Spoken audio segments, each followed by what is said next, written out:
Bienvenidos mis amigos, mis amigas, nos complacemos mucho por haber abierto esta nueva lista de reproducción que va a ser el libro de Lucas. Se abre una nueva perspectiva, una nueva ampliación a nuestro ministerio, porque ahora vamos a empezar con las traducciones. Elohim mediante, Shabbat por Shabbat, vamos a estar traduciendo, ¿verdad? Y vamos a primeramente declarar cuáles son nuestros textos base para hacer las traducciones. Como digo, se amplifica nuestro ministerio de una manera tremenda. Esto, lo que vamos a hacer nosotros, pueden hacerlo cualquiera de ustedes con un poco de esmero, con un poco de esfuerzo, más que nada también para corroborar que lo que nosotros decimos es lo correcto. En el momento de que ustedes aprendan a leer el griego, sabrían si nosotros les engañamos o no con alguna palabra. ¿Entienden? Entonces, a fin de comprobar, sería bueno que estudiaran el griego. Cuando no, para traducir directamente, que también está abierto. Y en esto se da una gloriosa accesibilidad al día de hoy, ¿verdad? Y además los textos base para traducir están a un precio módico al día de hoy, incluso online, ¿verdad? Para comprar por Amazon, etc.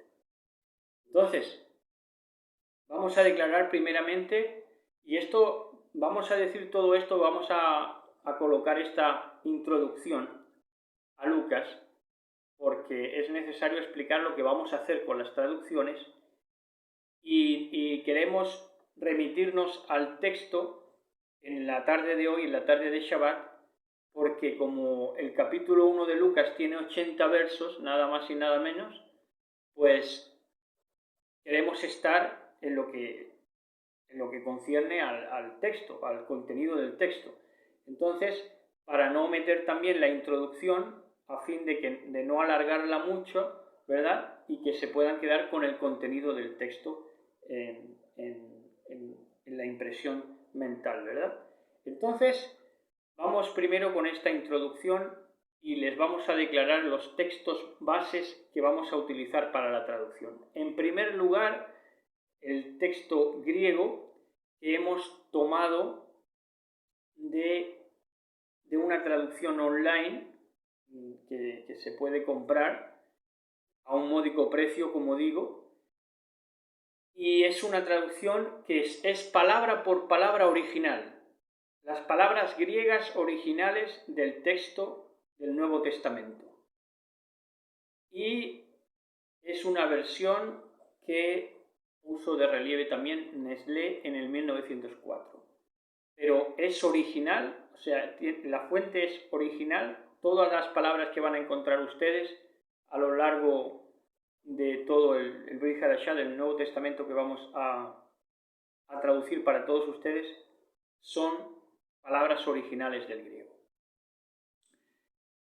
La traducción se podría traducir, nos gustaría, Elohim mediante, es un proyecto, pero nos gustaría llamarle traducción de las lenguas bíblicas, ¿verdad? Biblia de la traducción de las lenguas bíblicas. Pero bueno, esos son proyectos quizá a largo plazo y Elohim pues dará pues el veredicto de lo que habremos de hacer, ¿verdad? Y cómo hemos de movernos en eso, para la edición y todo eso. Pero eso ya en sus manos está. Ahora, si nos da tiempo, salud y oportunidad para hacerlo, ¿verdad? Si Él quiere. Entonces, como digo, esos van a ser los textos bases. En esta ocasión lo que le presentamos, el Nuevo Testamento, empezando por Lucas, que vamos a empezar por Lucas. Esos son los textos bases y la accesibilidad del texto griego hoy en día es gloriosa. ¿Por qué? Porque ha habido monopolios a lo largo de toda la historia, monopolios del conocimiento en el deporte y del conocimiento en la intelectualidad. Por ejemplo, monopolios en el deporte, podemos hablar de la familia Llorente, que fueron internacionales y jugaron con el Real Madrid en fútbol y el baloncesto. Bueno, ni que fueran la última palabra de la evolución genética, esa familia. Cuando Paco Gento, que era también familia de los Llorente, tenía un barrigón tremendo y jugaba al fútbol, hasta muy veterano, con ese barrigón cervecero, ¿verdad? Pero tenían el monopolio. Entonces, por eso, no era la última palabra de la evolución humana, ni mucho menos, pero como tenían ese tráfico de influencias, pues colocaban a sus parientes en la sección de fútbol o de baloncesto, que nada tiene que ver. Pero ahí estaban, ahí estuvieron durante muchos años, ¿verdad? Y esto acontecía también en el mundo de la intelectualidad. Porque en el mundo de la intelectualidad, y no queremos nombrar a nadie por no hacer sangre ni por ensuciarnos la boca, pero podríamos decir que hay por ahí alguien que quiere tener el monopolio de lo que son la filología del Nuevo Testamento. Quieren tener el monopolio dos capos aquí en España. Uno es un agnóstico académico bíblico, que un agnóstico académico bíblico es como decir un panadero que no cree en la harina, ¿verdad? Es el mismo absurdo. Bueno, pues en esas nos encontramos. Y el otro, pues es un obeso que dice, un obeso conservador, que para encajar su influencia y su dinero con el Evangelio, para conciliarlo, pues se pone a decir que carpintero, que el oficio de carpintero era la clase alta de aquellos entonces, ¿verdad? De los tiempos del Mashiach. Entonces son ridículos personajillos que han monopolizado el conocimiento. Bueno, hasta aquí les ha llegado. Que por cierto, esta serie de intelectuales y este mundo monopolizado, ahí en ese mundo monopolizado, los gitanos como yo hemos estado ausentes no por intención nuestra. Bueno, también las costumbres han dado pie a la ignorancia, ¿verdad? Pero no ha sido muchas veces por intención nuestra, sino que hemos sido desahuciados por estas élites monopolizadoras, porque para ellos solo nos querían, estos señoritangos, solo nos querían para que les cantáramos y les bailáramos. Bueno, hasta aquí, ¿verdad? Bueno, entonces yo me presento, no quiero tampoco hacer alarde de enseñarles mis libros y todo eso, porque de hecho hay mucha gente, muchos ministerios que lo primero que hacen es enseñar los libros a la entrada o la salida de su discurso. Nosotros lo hacemos contadas veces, ¿verdad? No es ni mucho menos ni todas las semanas ni todos los meses, es cuando nos acordamos o nos viene bien a colación con la enseñanza. Pero es necesario presentarme porque pese a que pertenezco a una clase que siempre ha tenido que estar a rebufo de los monopolizadores intelectuales o de las élites que hayan correspondido, pero en lo que a mí respecta, por el trato de Elohim conmigo, pues puedo presentarme con mi cabeza alta, principalmente por mi integridad delante de él y porque soy escritor de poesía. Somos autores del libro Apolampo de poesía, una preciosidad de libro. Es la mejor poesía que se ha escrito en el siglo XXI. Esto júzguenlo ustedes mismos, en mi opinión es así. Hemos escrito novela, hemos escrito teología, lámpara a mis pies, que este es el objeto de ser teólogo, escribir teología. Bueno, pues ahí tienen la teología confesional y lámpara a mis pies, que lo publicamos en su tiempo. Incluso hemos escrito teatro. Todo esto habiendo estudiado filología en la Universidad de Jaén, ¿verdad? Como traductor, mi valencia o soy valedero, me hago valedero porque principalmente sé cohesionar, tengo la coherencia del espíritu, del Ruach, lo capto, ¿verdad? Y penetro en la esencia de todas las cosas y le puedo decir que hasta que el Mashiach no se haga presente en esta vida, en este mundo, para renovar los cielos y la tierra nueva, para que todo sea nuevo en él, puedo decirles que la traducción que vamos a hacer va a ser lo más avanzado que va a haber el mundo, hasta que Él se haga presente, ¿verdad? Esto sí puedo decirlo con la autoridad que Elohim da a sus siervos los profetas. Entonces, como traductor también presentar que nosotros en el inglés, por ejemplo, en selectividad sacamos un 9,75 y no nos dieron un 10, la nota máxima, porque les dio repelús. Pero así fue. Así tradujimos en selectividad el inglés 9,75 y sacamos un suficiente, un 5, en griego cuando nosotros no teníamos ni la menor idea de griego y de hecho nos querían hacer leer la Ilíada para traducir luego en el examen. Pero yo ni siquiera leí ni la Ilíada, ni la Odisea, ni nada. Y no obstante saqué un 5. Por cierto, que es necesario porque la traducción se puede hacer de varias maneras. Se puede hacer de un idioma ya secularizado al respecto de los originales, se puede traducir a otro idioma, ¿verdad? Por ejemplo, cuando Lutero tradujo, pues tradujo directamente del hebreo y del griego al alemán. Pero ya, por ejemplo, las versiones británicas tradujeron del texto alemán, ¿entienden? Que era más cercano a ellos, en el tiempo y en el espacio. Entonces esto es lo que hacen muchos traductores, ¿no? Para ser traductor no hace falta dominar la lengua que intentes traducir, solo con saber léxico es suficiente. Con saber léxico griego y hebreo es suficiente, apoyándote en un texto que sea, digamos, limpio para traducirlo de tu idioma nativo, ¿verdad? Que ya hayan traducido en tu idioma nativo y entonces tú colocas ese léxico que comienzas a saber del griego y del hebreo, lo vas colocando, lo vas virtiendo al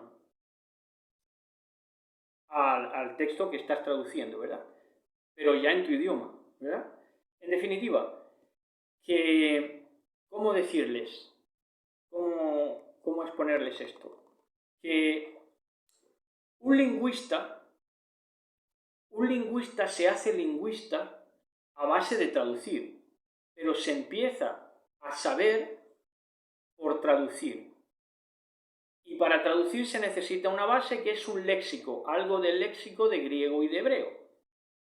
Sabiendo algo del léxico de griego y hebreo empiezas a traducir y entonces es cuando vas aprendiendo el idioma hasta el punto de poder ser en cierto momento un lingüista. Y un lingüista es aquel que no necesita otro texto que no sea el texto original. Eso ya es un lingüista. Los que no necesitan otro texto de apoyo más que los originales griegos o hebreos, entonces ya estamos hablando de lingüistas. Pero para ser lingüista hay que pasar por ser traductor y se aprende a ser traductor traduciendo, valga la redundancia. Creo que me he explicado bien. Bueno, entonces lo que haremos en este caudal es que vamos a leer la fonética griega, pero no podemos justificar, o sea, la fonética griega y la vamos a realizar. La fonética hebrea, la fonética griega, la vamos a hacer salir, la emisión de los sonidos griegos, lo vamos a hacer salir para que poco a poco, traduciendo, vayan aprendiendo con nosotros, ¿verdad? Pero ahora bien, no podemos justificar nosotros cada elección que vamos a hacer de las palabras del griego, porque muchas palabras del griego son madre de palabras, ¿verdad? Son palabras madres, palabras matrices. Y entonces tienen una versatilidad que otorga el griego que si nos paráramos a justificar cada lección que vamos a hacer de las palabras, se perdería el fluido natural de la enseñanza. Y no queremos que eso suceda porque lo que queremos es ir al contenido de los textos. Y ya por último, vamos a decir que respetaremos el nombre, que más bien es un atributo, Dios, ¿verdad? Dios es un concepto que viene del griego, que es Theo, viene de Zeus, ¿verdad? Theo, que es Dios, ¿verdad? Vamos a respetar eso en contra de todos los que vienen preconizando las raíces hebreas. Nosotros vamos a respetar el atributo Dios, porque Dios sí viene de Zeus, pero Zeus viene del brillante, en relación al culto solar, pero también viene de Top. La raíz, la palabra madre de Teos es la palabra madre brillante y el top. En el hebreo top sería la madre de idioma para las otras palabras que ya vienen a derivar en teos o Dios, ¿verdad? Pero sería la palabra top, bueno. La palabra top en hebreo es bueno, ¿verdad? Siempre se ha dicho, esto es dominio popular, que Dios es bueno. ¿Por qué Dios es bueno? Y esto ha salido, esta manifestación salía del alma de las gentes. Porque Dios es un atributo. Entonces viene de top. Dios es bueno, Dios es top. Top, bueno, igual a Dios. Esta es la raíz que nosotros pensamos que tiene la palabra Dios. Pero sea como fuere, vamos a respetar el griego y también vamos a respetar a tantas generaciones a las cuales tanto ha significado el nombre de Dios o el atributo de Dios, ¿verdad? Que más bien, como digo, es un atributo. Porque si lo pasáramos al hebreo, sería Elohim, y Dios sería un plural, y Elohim sería poderosos, ¿verdad? Pero en cualquier caso, lo que sí hemos de señalar es que vamos vamos a respetar el atributo Dios en las traducciones en el griego, ¿verdad? No sucederá así con los nombres hebreos, luego citaremos el porqué con asteriscos, cuando ya entremos en el texto, pero sí vamos a respetar el nombre o el atributo Dios en los originales del griego. Esto será un óbice, un impedimento para aquellos que quieren cochinizar o cochinizar, ¿verdad? Las escrituras con el hebreo. Pero no es así. No es así, porque nosotros vamos a ir al contenido y queremos llegar al mayor número de almas posible, ¿verdad? Entonces, si tú a la gente cristiana o de poca formación bíblica le vienes con algo que no sea Dios, pues difícilmente te lo van a recibir. Y es justo lo que queremos, que nos lo reciban. Máxime cuando Dios no significa nada pagano, porque más allá de Zeus, que es su origen griego, hay un origen hebreo que es top, que es bueno.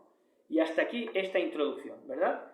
Entonces ya esta tarde, Elohim mediante, en el bendito Shabbat, ya cuando estemos entrando en la tarde que nos va a llevar al bendito Shabbat, vamos a estar viendo el contenido del capítulo 1 del libro de Lucas.